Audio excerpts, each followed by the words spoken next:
So let's dissect monosaccharides just a little bit more and talk about the chemical properties of them. Sugar alcohols such as D-sorbitol, D-xylitol, and D-xylose, and D-mannitol are from DMannose source are used as sweeteners in many sugar-free products, including diet drinks and sugarless gums, as well as products for people with diabetes. Okay, and so we're going to be able to identify the products of oxidation or reduction of a monosaccharides, be able to determine whether a carbohydrate is a reducing sugar, and see why it actually matters.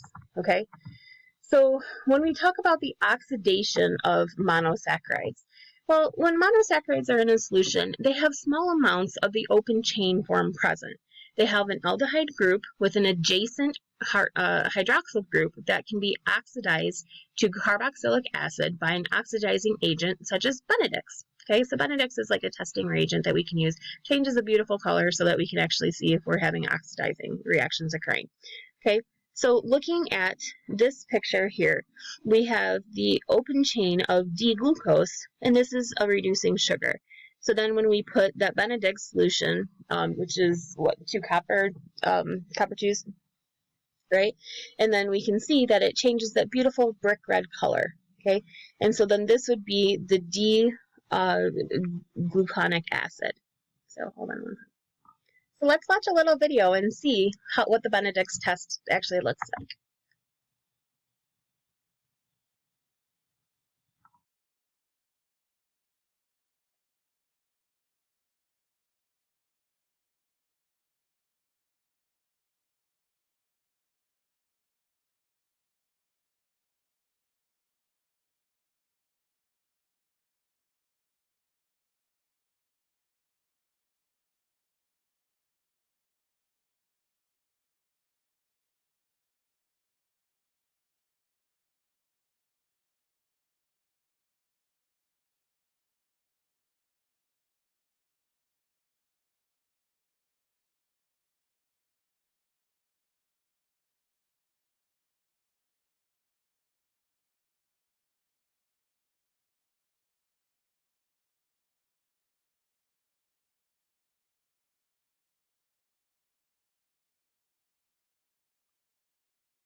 So hopefully that was kind of cool that we got to see that little test. Okay, so the sugar acids, they're produced from the oxidation of the aldehyde form as Cu2+, and this is reduced to Cu+. And they're named by replacing the ose ending of the monosaccharide with onic acid. So our carbohydrate that reduces another substrate, such as the open chain form of D-glucose, is called a reducing sugar. Fructose or ketohexose, these contain a ketone group, which usually can't be oxidized. So these can be oxidized in a basic Benedict solution like this, the test we just saw, when a rearrangement occurs between the ketone group on carbon 2 and the hydroxyl group on carbon 1. It's then converted to glucose, which produces an aldehyde group, which is adjacent or next to the hydroxyl that can be oxidized.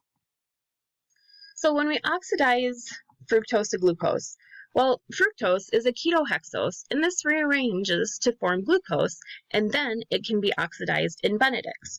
So you can see that this is the original D-fructose, but then we rearrange the carbons and flip this guy and kind of mix it around a little bit and rearrange it, and then it becomes D-glucose, and this would be an aldose, okay? So reducing those monosaccharides, the reduction of the carbonyl group in the monosaccharides produces sugar alcohols, and those are also called alditols. And this converts D-glucose to the sugar alcohol D-sorbitol. So you can see, again, when we have a reaction here, we can rearrange the arrangement of this end and turn it actually kind of into a different molecule, right? But it still has the same chemical formula. With reducing sugars, the sugar alcohols are named by replacing those ose endings of the monosaccharides with idle. So we go from D-sorbitol, D-xylitol, from D-xylose, and D-mannitol to D-mannose. And these are used in sweeteners and many sugar-free products such as diet drinks and sugarless gums. Okay, so you actually eat this a lot. So rearranging is always a bad thing. Okay, so let's do a little study check. Write the product of the reduction of DMannose. Okay, so remember, we're going to be rearranging this end.